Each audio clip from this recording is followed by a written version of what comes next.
Apa kabar semua? Bertemu kembali pada database pertemuan ketiga. Kita akan mengulang sedikit pertemuan yang lalu sebelum kita lanjutkan kepada materi berikutnya. Kita mulai pada data model, di mana data model adalah bagian yang dibutuhkan sebagai communication tool dari user, ya, menggunakan data model, kemudian kepada developer, dibantu oleh database system. Oke, kemudian kita lihat bahwa data model dibuat sebagai representasi kebutuhan informasi dari sebuah organisasi, di mana seorang konsumen atau customer ini akan melakukan pembelian. Data pembelian ini akan didukung oleh data produk dari pihak perusahaan, sehingga menjadi satu kesatuan yang utuh. Organisasi data life cycle atau data daur hidup organisasi data, di mana dimulai dari kebutuhan data, dilanjutkan dengan determined needed data, dan seterusnya sampai penyimpanan data, storage, terus kemudian penghapusan data yang tidak diperlukan, dan sampai terakhir kepada archiving historical data, yang menjadi data history bagi kebutuhan data berikutnya. Kemudian kita lihat di sini customer dengan beberapa atribut yang dimilikinya. Kemudian ada data sale atau pembeli, di sini penjualan, ya, yang penjualan yang dilakukan, di mana data penjualan ini didukung oleh produk dari perusahaan yang masing-masing dapat dilihat bagian-bagiannya. Berikutnya adalah classification of information level, level informasi. Ada 4 level informasi seperti yang sudah dijelaskan pada pertemuan yang lalu, yaitu konseptual, eksternal, logikal, dan fisikal. Kita lihat di sini untuk end user atau pengguna akhir, ini menggunakan skema konseptual dan skema internal yang didukung oleh database sehingga menghasilkan satu kesatuan kebutuhan bagi pengguna. Data model at different information level, di mana setiap level dari data model ini mempunyai kebutuhan data model yang berbeda, dimulai dari eksternal, melakukan combine kepada konseptual, lalu ada map komponen, dan terakhir kepada transform untuk physical. Kita lihat contoh yang pertama ini untuk external data model. Di sini ada accounting, di mana accounting mempunyai external data mulai dari nomornya, nama, dan seterusnya sampai unit cost dan price atau harganya. Lalu untuk contoh yang berikutnya adalah marketing. Kalau untuk tadi accounting mempunyai data yang lebih banyak sesuai dengan kebutuhannya. Kalau untuk marketing ini mempunyai nomornya sama, karena harus mempunyai nomor sesuai dengan nomor customer-nya. Kemudian ada data marketnya apa, sales datanya, produksinya apa, kemudian sampai nomor of unitnya. Jadi kita lihat bahwa di sini ada customer number berhubungan dengan accounting, dan di sini adalah berhubungan dengan marketing, dan yang ketiga adalah berhubungan dengan inventory control. Di mana inventory control ini eksternal datanya dapat dilihat mulai dari nama sampai special instruction. Jadi tidak ada berhubungan langsung dengan customer. Kita lihat dari tiga tadi, accounting, marketing, dan inventory control mempunyai data eksternal yang berbeda. Ya, dapat dilihat bahwa accounting dan marketing berhubungan langsung dengan customer, tidak dengan inventory control. Conceptual data model. Tadi disebutkan contoh yang pertama adalah external data model, di mana external data model ini mempunyai conceptual data model yang berbeda-beda untuk setiap bagiannya. Jadi ada tiga, ada customer berhubungan dengan penjualan, dan penjualan berhubungan dengan produk apa yang terjual dari setiap kegiatan. Logical data model. Di sini ada relational tabel rasional, di mana tadi ada customer, ada produk, dan sale. Ini tiga hal yang berhubungan langsung dengan konsumen. Jadi ada baris, kolom, kemudian ada primary key, dan ada foreign key. Untuk setiap bagian ini harus mempunyai ada baris, kolom, primary key, kunci utama, dan foreign key atau kunci tamu.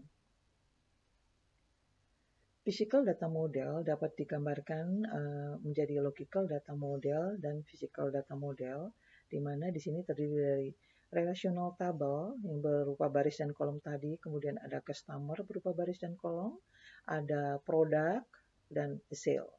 Untuk relational tabelnya terdiri dari tiga tabel ini, ada tabel customer, tabel produk, dan tabel sale, penjualan. Mana ketiga tabel ini dimasukkan ke dalam sebuah database, ya, di mana ada 3 file, kemudian ada beberapa record dari setiap file, dan ada beberapa field dari setiap record. Data modeling in the design function, di mana kita lihat di sini external model ini berhubungan dengan pengguna 1, pengguna 2, pengguna 3, kemudian berlanjut kepada conceptual structure, ya, conceptual structure atau conceptual model, masuk kepada logical, dan terakhir ini adalah internal model. Karena kenapa terpisah? Karena hanya ini saja yang paling sering digunakan. Ini tingkat kerumitannya cukup tinggi sehingga jarang digunakan. Jadi hanya sampai conceptual dan logical. Data System Development Life Cycle, ya, daur hidup pengembangan sistem. Di sini dimulai dari maintenance, dimulai dari awal, ya, paling tinggi adalah maintenance atau growth, perkembangan. Sebuah data system development life cycle dimulai dengan planning atau perencanaan, di mana dilanjutkan berikutnya kepada feasibility study atau studi kelayakan, dilanjutkan kepada requirement definition, design atau perencanaan, implementation dan deployment, dan terakhir adalah maintenance dan growth. Maintenance atau perawatan.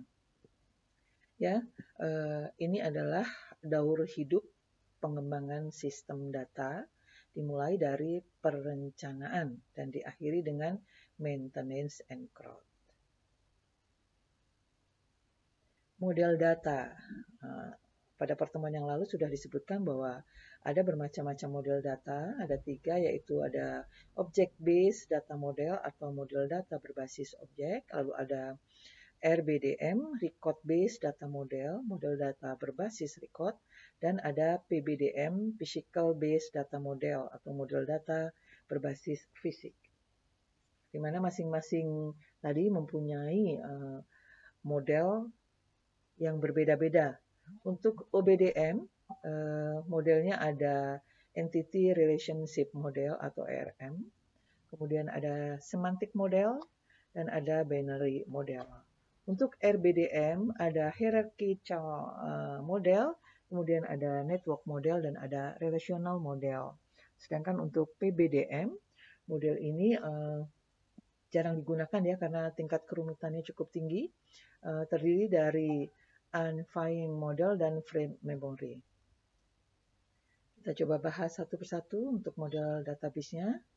Model database seperti yang sudah disampaikan pada pertemuan yang lalu adalah suatu konsep yang terintegrasi dalam menggambarkan hubungan atau relationship antar data dan batasan atau constraint dalam suatu sistem database. Model data yang paling umum didasarkan bagaimana hubungan antara record dalam sebuah database atau RBDM. Ya, ada 3 model di dalam RBDM yang sudah digambarkan di atas tadi, hierarki, jaringan, dan relasional. Contoh hierarki adalah seperti ini. Hierarki, jadi bertahap. Ini contohnya final assembly-nya, ada komponen ABC, kemudian ada bagiannya lagi, dan ada level ketiganya lagi. Ini contoh hierarchical model. Lalu untuk network, bentuknya adalah seperti ini. Ya, network data model, dan model rasional sendiri adalah model yang menggunakan kumpulan tabel-tabel untuk merepresentasikan data dan relasi antar data, di mana database tersusun dalam bentuk tabel 2 dimensi yang terdiri dari baris atau disebut dengan record, dan kolom yang disebut dengan field. Pertemuan antara baris dan kolom disebut dengan item data atau data value. Tabel-tabel yang ada di dalam relationship tadi dihubungkan menggunakan field kunci atau key field yang difungsikan atau dimaksudkan untuk meminimalkan duplikasi data. Ini adalah contoh dari model relasional. Nah, di mana di sini ada tabel agen dihubungkan dengan tabel konsumen. Tabel agen dihubungkan dengan tabel konsumen. Konsep model relasional. Model relasional berdasarkan pada konsep relasi dalam matematika, di mana model relasional pertama kali diajukan oleh Dr. E.F. Cook, peneliti IBM pada tahun 1970, pada papernya yang berjudul A Relational Model for Large Chart Data Bank, tahun 1970 bulan Juni. Paper ini menyebabkan revolusi yang besar pada bidang manajemen basis data. Dr. Cook memenangkan ACM Turing Award. Ini contoh bukan relasi. Kita perhatikan contoh bukan relasi. Karena apa?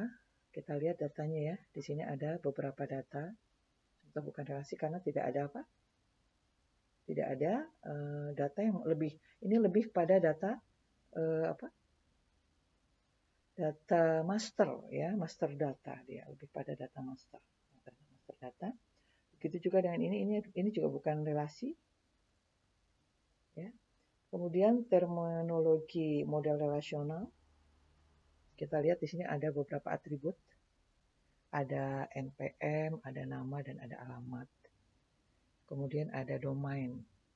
Di mana domain NPM ini terdiri dari 1 2 3 4 5 6 7 8. 8 bentuknya karakter atau teks. Domain alamat. Domain alamat sebenarnya alamatnya mungkin panjang ya, jalan bla bla bla bla dan sebagainya. Sehingga domain alamatnya disiapkan bentuknya adalah teks atau karakter sepanjang 30 digit. Lalu kemudian ada baris. Ada baris. Setiap baris ini disebut dengan apa tadi? A record. Ya. Ada degree atau tingkat. Degree mahasiswa ada 3. Kemudian kardinalitas mahasiswanya ada 6. Ya, kardinalitas mahasiswa ada 6. Definisi formal skema relasi. Dapat dilihat bentuk notasinya sebagai berikut. Contohnya, employee, SSN, F-name, L-name, first name di sini, last name, sex, jenis kelamin, dan salary gajinya. Untuk data employee atau karyawan ada SSN, mungkin ini nomor ya. Kemudian first name ada last name, sex, dan salary. Di mana domain SSN ini bisa number 9 digit untuk SSN, kemudian untuk namanya itu first name misalnya 10 digit, last name-nya 10 digit, domainnya 1, jadi bisa laki perempuan atau bisa male female, dan salary currency sesuai dengan ukuran yang dibutuhkan untuk gaji. Demikian materi untuk pertemuan 3 ini. Semoga ada manfaatnya. Sampai ketemu di materi yang akan datang.